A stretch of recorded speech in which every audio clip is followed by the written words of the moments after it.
I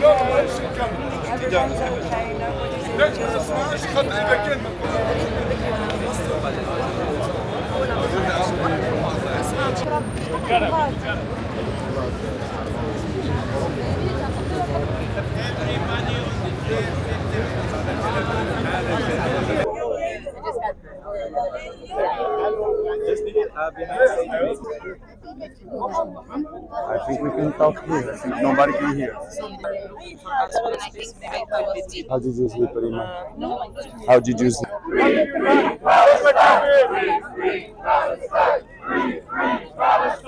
صباح الخير الناس كلها، مرة أخرى صباح الخير الناس كلها. شوف، نحن اللي حكيناه البارح والتفاصيل اللي اعطيناها البارح تقريبا الناس الكل اطلعت عليها، تقريبا كل الاذاعات وكل التلفز اطلعوا عليهم. نحن اعطينا تفاصيل اللي عنا اللي وصلتنا بما فيه الكفايه. شوف، نحن نحب نقولوا اللي وهذه حقيقه اللي راهو السلطات منذ البدء كانت اول الواصلين، وكنا داخل على متن السفينه قاموا بكل الإجراءات وقاموا بكل الفحوصات الفنية. هذاك علاش ما نجموش نعطوا تفاصيل أكثر، لأن المسألة أصبحت تاخذ صبغة سرية، لأن المسألة فيها صبغة دعم الدولة وتعهدت بهذا الموضوع. ما عادش نجموا ندخلوا في أكثر تفاصيل. اليوم اللي يهمنا أكثر هو الأسطول، هو أسطول الصمود العالمي، هو محاولتنا كسر الحصار على غزة. ما نحاولوش وحد ما يحاول يثنينا ولا يدور وجهتنا في اتجاهات أخرى. المسألة عند مصالح مختصة وسننتظر. أما اليوم كل تركيزنا على ما يجري في غزة، على التقتيل وعلى الإبادة. هذا هو الهدف الرئيسي لأسطول الصمود. بالتالي نحن نقولوا اللي تحضيراتنا ما زالت متواصلة. تقريبا نحن في اللحظات الأخيرة لتحضيرات أسطول الصمود، سويعات قبل الانطلاق. نأكد لكم اللي الإرادات أقوى والعزائم أكبر في اتجاه كسر الحصار. هذا هو ديدننا الوحيد اللي قتل في أبناء شعبنا في غزة. حتى شيء يحيد فينا على القضية المركزية والرئيسية. قبل ما نختم حاب نقول من خلال هذه الندوة الصحفية اللي التوانسة مدعوين أكثر من أي وقت أنهم يخرجوا بالآلاف لتوديع أسطول الصمود. نحن ما عندنا حد ورانا، ظهوراتنا فيها أحرار العالم وشعبنا التونسي اللي من حقه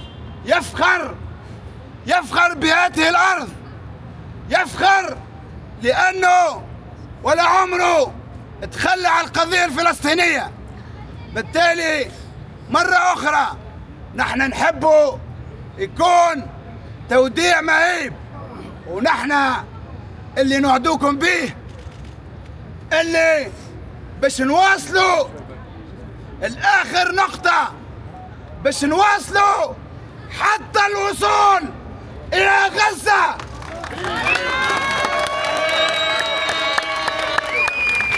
إرادتنا كبيرة وعزيمتنا أكبر، لا يرهبنا هذا الكيان المحتل. نحن إرادتنا من إرادة الشعوب، والأكيد أن إرادة الشعوب لا تقهر. مرة أخرى بارك الله فيكم، يعطيكم الصحة وأمرر الكلمة. We have been receiving with the news that are coming from Israel about using terrorism laws, about accusations for the flotilla member. As any criminal, the genocidal government of Israel acted ahead of that, showed their true nature, their true identity. And we have studied the possibility of an action that would be taken at any point by the government of Israel. Here we come carrying a heritage of years and years of non-violence movements, of civil disobedience, and not only looking through an action through the sea. When we started working on this process, we have announced from the first moment that we want to create a space that will evolve into a global movement of solidarity, a movement that will bring people from global south and global north together. We have been fighting in so many locations, in so many countries, for justice, for rights, in different groups. And it is about time that we bring all our efforts together. We unite in our efforts, and today those efforts are centered in Palestine, because Palestine is the last state standing castle in the face of colonialism, in the face of imperialism, and all those who want or think that they can take advantage of people and their resources without any consequences. The people today are saying their word and taking their stand. While all leaders are failing to do so, the civil society is acting and moving toward Palestine as a first step. Our objective is not Palestine only. Our objective is to fight repression. Our objective is to stand with all people of the world. And that's why all people of the world are represented today in this struggle. We have expected to be repressed, to be persecuted. We have respect defamation, and we are ready for that, because we are inspired by the resilience of people who have been fighting for the past 80 years non-stop. They have suffered all type of discrimination, all type of criminalization. They have been living for the past 22 months under genocide, non-stop, wanting to wake up the second day looking for life. And if someone is standing for life, we stand with them. This is a mission that is bringing life through the sea, to go to Gaza, not to save the Palestinian people, but to stand with them shoulder to shoulder in the face of criminalization, in the face of genocide, and to move to the next one. For us, the Palestinian steadfastness for the past years is an example to take, and therefore the only thing that we can learn from all the difficulties, from all the news that we receive, from the criminalization and the action, that our only path is to continue together and to grow together. Because for us to stand with the Palestinians, for us to stand with any oppressed people, is to organize where we have to stand. Because we believe in values, we believe in principles, and we believe those are being manipulated and those are being used to justify crimes. And we cannot take it anymore. That's why people are still in Tunis. That's why nobody has booked their flight back home, because we understand this is the last stand we have to take. People, as my colleague mentioned, are contacting us to join because they understand, even they want to come to Tunis just to see us depart. We are living in this mission. No action will stop us. People are mobilizing in Italy, in Greece, and in other ports. And in the coming days, the flotilla will be united in the sea in our mission to break the siege, to end the genocide, and to stand with the Palestinian people in their just struggle. Thank you. The global Sumud flotilla. I was on the deck, on the back part of the ship, and I heard a drone.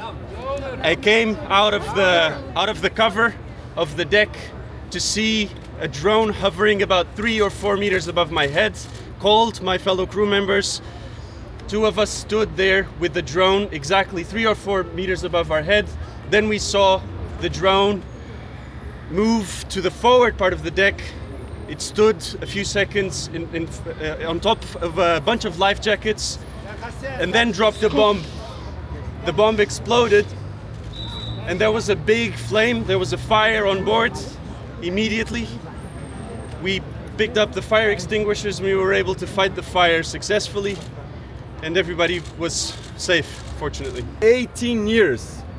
For 17 years there are attempts to break this illegal siege.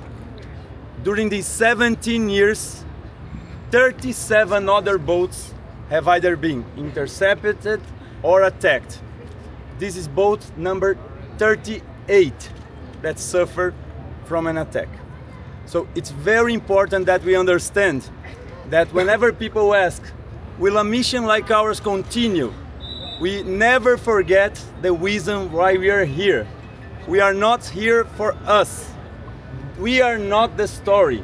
The story is the Palestinian people in Gaza who have been suffering for 8 decades of genocide and ethnic cleansing that structured itself into an apartheid colonial state and which is led by a racist and supremacist ideology called Zionism.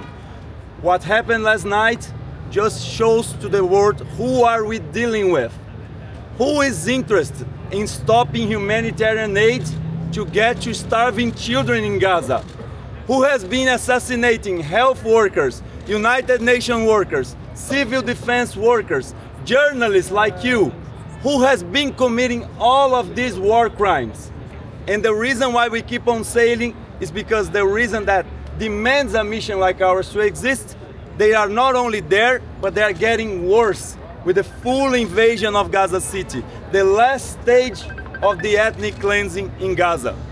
So whenever someone sees something that can happen to our mission, we know that it's a high-risk mission, but it's nothing compared to the risk that the Palestinian people go through every single day in Gaza.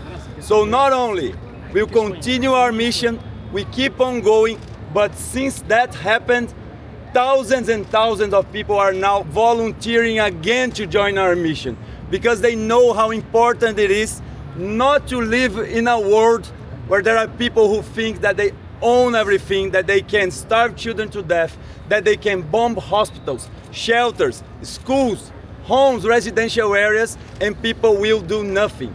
It's very important that they understand. They have the drones, they have the violence, they have the weapons. We have everything else.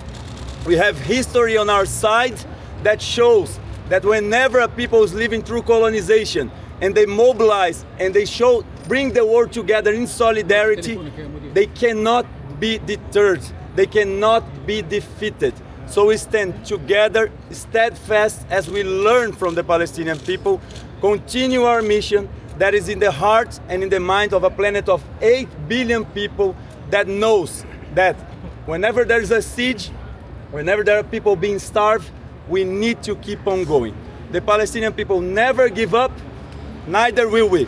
We continue our mission to break the siege, to create a humanitarian corridor, and we know we have the world together with us. We know we have international law with us because International Court of Justice provisional rulings prohibit any nation from hindering humanitarian aid to get to Gaza. So that's why we continue doing what is right, not only for us, but what is right in all humanity's heart. This is a task for humanity to accomplish, and we are just part of that. So one last message for the world. We need to rise up. We need to mobilize in demonstrations, in boycotting, breaking the media blockade, breaking the boycott of the big techs on social media. We need to disrupt the arms factories and the mechanisms of the genocide. We need to all be together in this historical task of our generation. Once again, we thank the Tunisian government and most of all the Tunisian people for the warm welcome here.